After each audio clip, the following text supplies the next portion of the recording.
A eleição da OAB, que acontece amanhã em toda a Paraíba, a importância desse momento da OAB, esse momento para a OAB, as eleições que acontecem amanhã, e quem é que vai poder votar? Há uma dúvida aí, né, de que saiu e pairou aí, principalmente para as pessoas que não são advogados, né? Aqueles que só que estão em dia com a OAB Paraíba é que podem votar, ou aqueles inadimplentes também poderão votar?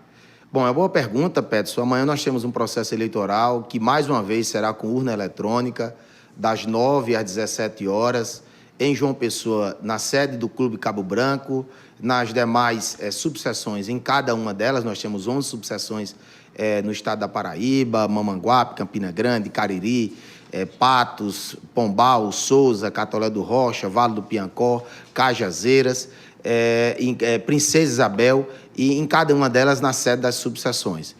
Nós temos um colégio eleitoral em torno de quase 11 mil advogados.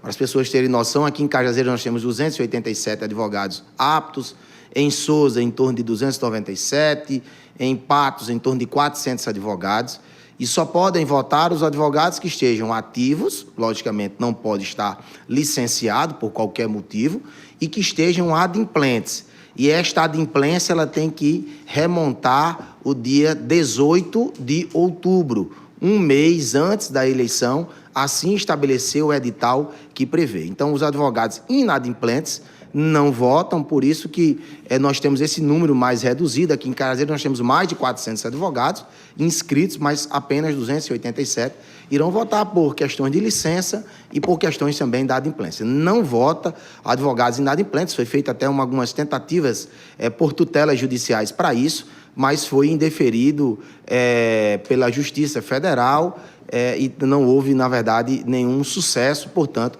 só votam os advogados adimplentes de acordo com o edital que regula as eleições da OAB Paraíba.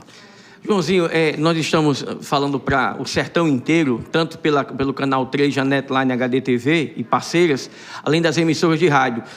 A gente falar que chapa única em todas as subseções, por exemplo, Cajazeiras, Souza, Catolé do Rocha, Pombal, Princesa Isabel e Patos, ou tem concorrência também se falando na questão local? Bom, cumprimentando mais uma vez o sertão que nos assiste, nos escuta, é uma honra poder falar para os nossos amigos, irmãos sertanejos, especialmente para a advocacia que está nesse momento assistindo. Nós verificamos chapa única nas subseções aqui em Cajazeiras, concorre o presidente João Pereira, a vice Tatiana, verificamos também chapa única em Souza, concorre o presidente Osmando Ney, ou Ney Formiga, como queira, e a sua vice Bárbara. Verificamos chapa única em Pombal, concorre Maiara Vanderlei. Verificamos chapa única em Princesa Isabel. Não se verifica chapa única em Vale do Piancó, lá em Itaporanga. Marcílio, o atual presidente, concorre com uma concorrente, e também em Catolé do Rocha, porque não há chapa única. Jailson concorre pela situação com outro concorrente. Em Patos também não tem chapa única, o presidente Fred concorre com outro concorrente. Já no Cariri tem sim chapa única, no Vale do Mamanguape também não tem, em Campina Grande não tem. Então, para a gente resumir, de 11 subseções, nós temos chapa única, nós temos disputa em Mamanguape, em Campina Grande, em Patos, em Catolé do Rocha, e no Vale do Piancó, na cidade de Itaporanga, onde a subseção está instalada. As demais são chapa única e, por exemplo, aqui em Cajazeiras eu enalteço mais essa decisão da advocacia de reconhecer o trabalho que vem sendo feito. Nós pregamos essa necessária união desde a minha reeleição lá para o segundo mandato. Depois o presidente Ayrton Abrantes foi eleito também com essa configuração de chapa única, e agora o presidente João Pereira concorre a mais um cargo, a mais um mandato, porque ele já é presidente, vai para a reeleição com chapa única. Nós estamos conversando com o advogado e vice-presidente da OAB, João de Deus Quirino Filho, José Dias Neto. Joãozinho, e em relação à campanha da Seccional Paraíba, da Ordem dos Advogados do Brasil, com a análise que o atual vice-presidente faz, tendo em vista de que Joãozinho, a preço desta eleição, desse pleito eleitoral, não pleiteia nenhum cargo, né? nem mesmo ao Conselho Federal, nem tampouco na chapa estadual. Qual é a análise que Joãozinho faz? Qual o balanço que Joãozinho pode fazer também do trabalho realizado durante todo esse pleito em que Joãozinho esteve à frente da vice-presidência da OAB Paraíba? Na OAB Seccional Paraíba concorrem 3 chapas, uma com o atual conselheiro federal e concorre pela situação Arison Tagina, ao lado de Rafaela Brandão, também o advogado Raoni Vita com a advogada Thaisa Gadelha e Maria Cristina, conhecida como Kio, e o seu vice Rômulo Paletó. São essas 3 chapas, 2 de oposição e uma chapa de situação. A campanha encerra amanhã. Nesses últimos dias se tem visto um acirramento maior, se tem visto, infelizmente, o campo das propostas dá lugar a fake news, a denúncias vazias, cada um na busca do voto, do apoio, e eu, declaradamente, assim como já é público, apoio, voto no candidato Arison Tagino, e todos os colegas advogados e advogadas que compõem esta chapa, por entender que, sem desmerecer qualquer outro concorrente, é quem tem, nesse momento, as melhores propostas, quem tem o melhor currículo, quem tem uma história de mais de 35 anos de advocacia, de professor universitário, de vários cargos que exerceu na OAB, inclusive de vice-presidente e agora é conselheiro federal, de cargos que exerceu no Poder Executivo como secretário de várias pastas, sem esquecer que nós, que estamos na situação, apresentando a candidatura de Arison Tagino, somos a única candidatura que tem candidatos em todas as subseções e tem candidato, e tem a maior quantidade de candidatos do interior do Estado. Nós temos a maior quantidade de candidatos a conselheiros seccionais do interior do Estado. Aqui em Cajazeiras, por exemplo, nós temos, que inclusive tem uma honra de contar aqui conosco, nesse momento dos estúdios, Francinaldo Bezerra, que já é conselheiro seccional da OAB e vai para uma reeleição, e Magna Maele, que também é um nome que nós estamos apresentando, representando a mulher advogada sertaneja, forte, jovem advogada, que concorre conosco. E aí, sem esquecer, Souza, nós temos 3 conselheiros, Patos, 4 conselheiros, Catolé do Rocha, 2, Pombal, 2, Vale do Piancó, 2, e nós temos, portanto, essa chapa de uma grande representatividade, concorre em todas as subseções e concorre também com a maior quantidade de candidatos do interior do Estado, de forma que nós estamos aqui a prestar esse esclarecimento, mas muito mais, para que convocar a nossa advocacia para que faça uma reflexão pelo que foi feito e que faça uma reflexão pelas propostas e pelo que se pode fazer. Porque, nesse momento, inclusive sem ser candidato a nenhum cargo, houve uma articulação inicial para que eu fosse candidato a conselheiro federal suplente pela chapa da situação, mas depois houve um convite do advogado Beto Simonetti, que será o próximo presidente do Conselho Federal da OAB, para que a gente possa instalar no Conselho Federal uma Comissão Nacional de Interiorização. O Conselho Federal só tem hoje uma coordenação, que é a coordenação de comunicação institucional, e vai criar uma nova coordenação de interiorização. E aí eu aproveito, inclusive, o espaço para fazer esse alerta, essa reflexão de que Zé, Peterson e as pessoas que nos assistem está se vendendo uma ideia de abandono do sertão. Está se vendendo uma ideia de que agora vai se respeitar o sertão. Está se vendendo uma ideia de que vai chegar alguém que, nesse momento, vai olhar pelo sertão. Com todo respeito, esse discurso é atrasado. Esse discurso é uma cópia do que a OAB Paraíba já faz na representatividade do meu nome, o primeiro vice-presidente sertanejo que compôs uma chapa, que chegou lá e que tem, ao lado dos nossos presidentes de subseções e da nossa advocacia, olhado de forma totalmente diferenciada, atenciosa e respeitosa pelo sertão. Logicamente, com muita humildade, sem dizer que nós conseguimos aqui resolver todos os problemas, absolutamente. Mas eu sou advogado do sertão do Estado, eu moro em Cajazeiras, eu tenho um único escritório nesta cidade e, a partir daqui, eu vivo, sofro na minha advocacia e luto todos os dias, não só pelos meus interesses, mas pelos interesses dentro de um espírito público que venho cumprindo nesses últimos quase 9 anos já de cargo que exerço na OAB em favor da advocacia. E se assim não fosse, eu não teria voltado aqui nesta mesma bancada de onde falo várias vezes para protestar por diversos assuntos, seja custos judiciais, seja pela ausência de juízes, seja pela ausência de estruturas dos nossos fóruns, seja pelas extinções das varas, inclusive triste quando uma vara é fechada, mas comemorando quando a gente consegue manter o funcionamento, como foi agora recentemente, numa grande articulação, um grande trabalho que a OAB Paraíba fez e a OAB local para a manutenção da 3ª vara de Cajazeiras, seja trazendo e levando o nome do sertão para muito longe, porque aqui são testemunhos, inclusive vocês participaram transmitindo todo o evento em outubro de 2019, E 19 nós trouxemos aqui o 3º encontro da Advocacia Nacional do Sertão para Cajazeiras. Poderia ter ido para o sertão da Bahia, para o sertão de Minas Gerais, para o sertão do Pernambuco, mas nós trouxemos para Cajazeiras, fizemos ecoar o nome da cidade, fizemos um investimento aqui pelo Conselho Federal de mais de 300 mil reais, além de outros investimentos que assim foram feitos. Tivemos 654 inscritos de 20 estados da federação, e isso é respeitar, isso é levar o nome do sertão para longe. E se chega alguém, com todo respeito, dizendo que agora vai respeitar o sertão, isso já tem sido feito, o discurso é atrasado, e esse momento é muito importante para a gente conclamar essa reflexão, tendo a certeza de que quem nos assiste, especialmente a advocacia, é um voto esclarecido, é um voto consciente, e saberá reconhecer o trabalho que já foi feito, porque se a gente olhar para trás, para o retrovisor, tem muito o que ver, mas nós temos, Peterson e Zé Neto, um horizonte muito grande para avançar, né? Nós estamos ampliando esse trabalho de interiorização que foi exitoso aqui na nossa Paraíba para um nível nacional, levando para a constituição de uma comissão, de uma coordenação nacional de interiorização, de forma que isso vai ser ampliado, e não tenha dúvida de que, especialmente para a Paraíba, nós vamos carregar aqui recursos, investimentos, coworks, escritórios compartilhados,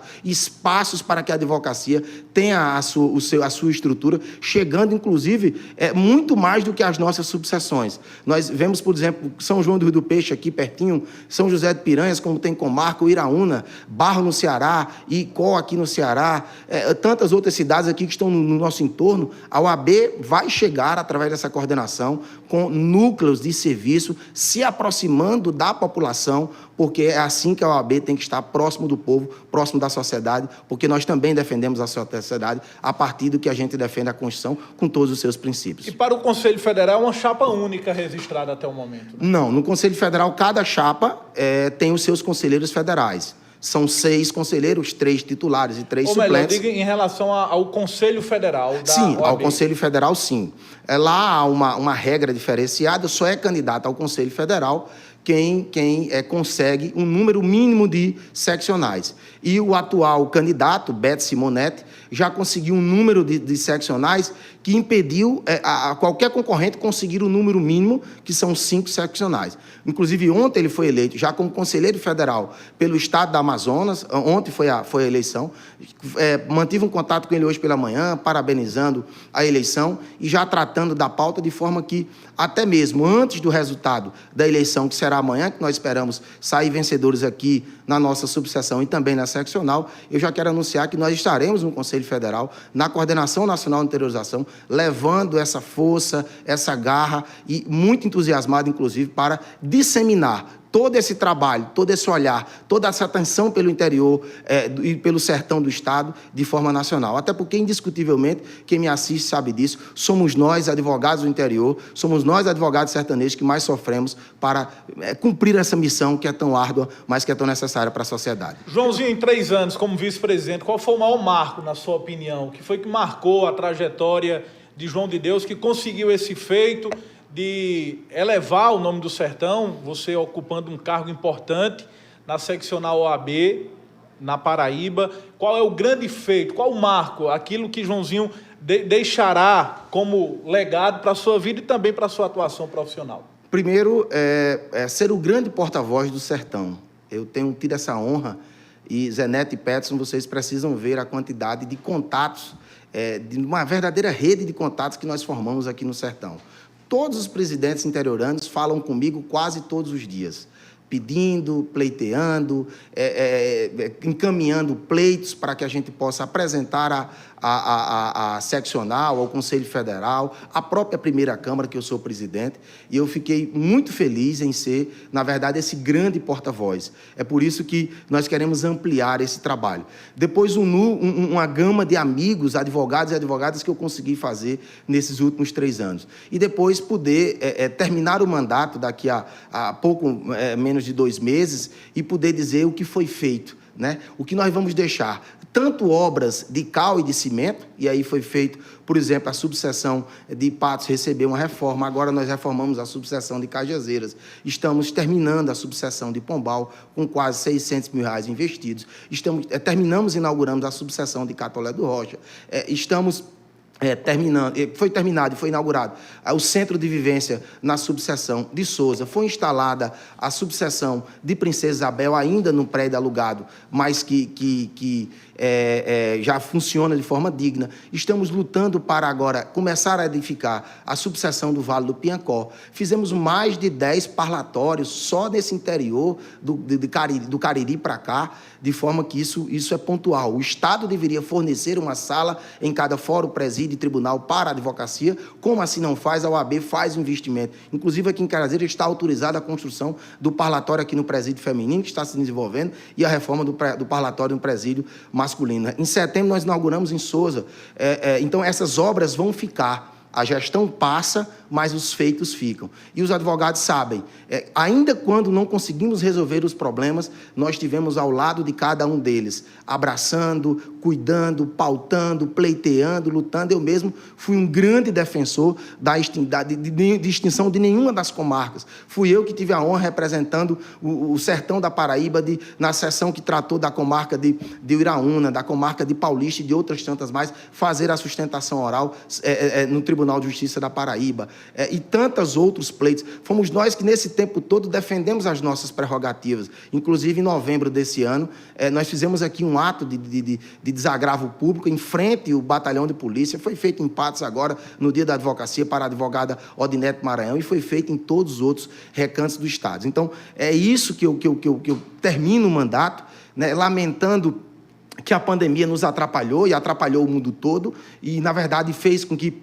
tivéssemos que readaptar, mas ainda assim não paramos. Inclusive, na primeira Câmara, que eu sou presidente, nós estamos terminando um levantamento para entregar de prestação de serviço à advocacia paraibana, com quase 3 mil processos pautados, com mais de 3 mil processos pautados nesses últimos anos. Inclusive, Francinaldo, nosso conselheiro lá, integra a primeira Câmara e sabe do que eu estou dizendo aqui, do tamanho do trabalho que é de ser, na primeira Câmara da OAB Paraíba, o necessário filtro para a entrada de advogados e advogadas.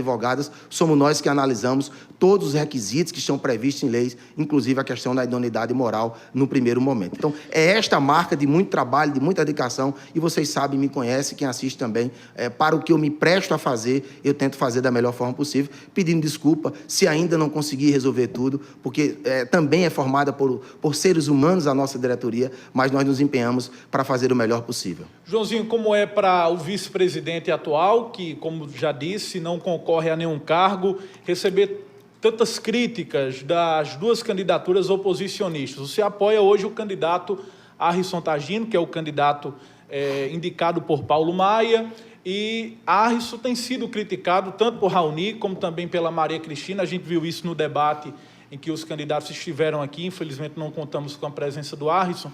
E como é para Joãozinho essas críticas, tanto de Raoni como da Maria Cristina, que nessa reta final da campanha a gente tem visto se intensificar ainda mais? Bom, primeiro, lamentar que críticas politiqueiras baratas estejam pautando a eleição da OAB. Nós temos um eleitorado muito qualificado, nós temos um eleitorado que sabe exatamente o que cada candidato tem de proposta e qual é o seu currículo, mas se desvia desse campo e dessa necessária proposta para ir para outro campo. Inclusive, lamentando a prática de disparos constantes de mensagens de WhatsApp, que é proibido pela norma da eleição da OAB, linhas de transmissão, com notícias repetidas, insistentes e até, sei lá, que importunam os advogados, que incomodam os advogados que assim recebem, com fake news, né? Ora, um candidato diz que Arrisson Tagino está envolvido na Operação Calvário, aí vem uma certidão do GAEC dizendo que ele não está. Ora, o outro candidato diz que a pós-graduação que a ESE está fazendo, com 2.200 alunos no Estado, gratuitamente, e 1.400 alunos aqui no interior do Estado, não tem certificação. Aí vem uma faculdade que apresenta a certidão, dizendo que há uma certificação para o diploma. Agora inventam que está se pagando a anuidade de um advogado, ou foi pago a anuidade de um advogado, para votar no valor de R$13 mil. Você imagine e repare, dentro de um campo eleitoral de quase 11 mil advogados, se saísse pagando à toa aí um voto pelo outro a R$13 mil. E depois, isso é um desrespeito à advocacia. O advogado e a advogada não se vende. O advogado é consciente, vota tranquilamente, de forma independente e altiva, sabendo o que quer e sabendo o que vai escolher. Então, eu lamento muito que nessa reta final deveria se falar da verdade, deveria se falar do que cada um fez, né? Qual é o seu currículo defendendo a advocacia. E eu digo que, nesse momento, Zé Neto e Peterson aparece muito engenheiro de obra pronta, aparece muito autor de obra publicada, né? Do livro já publicado, aparecem soluções, às vezes até um salvador da pátria, né? Mas eu conclamo e chamo a advocacia a atenção para que se faça uma reflexão, uma necessária reflexão de quem fez, de qual foi o trabalho que foi feito, né? Qual foi a presença dos que aí estão ao lado da advocacia. E aí nós temos para esse trabalho, para disseminar a partir de Cajazeiras, desde como fomos aqui presidente por 2 gestões, depois como vice-presidente da OAB Paraíba, eu tenho a alegria e tenho a tranquilidade de olhar para cada advogado e advogada do Estado, de que tentei fazer o meu melhor, dei o meu melhor, sem solucionar todos os problemas. Continuam outros problemas que precisam ser enfrentados, como a questão das custas judiciais, que é uma política de Estado, do próprio tribunal, que absurdamente, num Estado pobre como a Paraíba, cobra as custas, a segunda mais cara, talvez a primeira mais cara da nação, da nossa federação. A OAB agora perdeu uma ação no Supremo Tribunal Federal, que estava a enfrentar o problema, mas vai tomar outras providências, inclusive com a tentativa de um projeto de lei que tramite pela Assembleia Legislativa, a questão do indeferimento massivo das custas, da gratuidade judiciária, que é outro problema que nós temos que enfrentar, mas também nós não podemos deixar de dizer que nós conquistamos muita coisa. E conquistamos especialmente pela minha presença na diretoria, para fazer que a OAB, a partir do presidente Paulo Maia, tivesse esse olhar de muita sensibilidade, tivesse a presença constante aqui no Sertão, inclusive nesse período de pandemia. Nós tivemos o ano passado com a nossa diretoria aqui, já tivemos esse ano várias vezes, assinando ordem de serviço, entregando obras aqui nesse sertão todo, porque a partir de então e a partir deste momento é que passou a respeitar também o bloco, né, a bancada, a advocacia do sertão, e quem disse que agora vai fazer está chegando tarde. Joãozinho, nós queremos agradecer. Só para a gente terminar aqui, Zé, quem ganhar a eleição amanhã, quando é que assume? O mandato é a partir do dia 1º de janeiro, né? Há imediatamente a transição, assume o mandato, e depois as posses festivas que vão se desenrolar. Não consegue fazer todas as posses no dia 1º de janeiro, porque o presidente nacional faz questão, na maioria das vezes, de participar de todas as festas, as posses festivas, e nós teremos a posse efetiva a partir de 1º de janeiro, mas durante o mês de janeiro, as posses festivas, enfim, em todo Brasil. E veja que importância do cargo que eu vou assumir. Eu já fui convocado, né, intimado, para participar, no primeiro momento, de todas as posses do Nordeste e do Norte do país, porque é onde está a advocacia mais necessitada no interior, para, a partir de então, nesse relacionamento com os presidentes seccionais, possamos pautar, beneficiar e levar ações em favor da advocacia, e para isso é que eu estou também pedindo voto, porque nessa conjugação de Jônia aqui, presidente número 22, Arison, presidente número 11, na seccional, nós podemos, a partir do Conselho Federal, carregar diversos investimentos para a nossa Paraíba, para a nossa OAB, para a advocacia.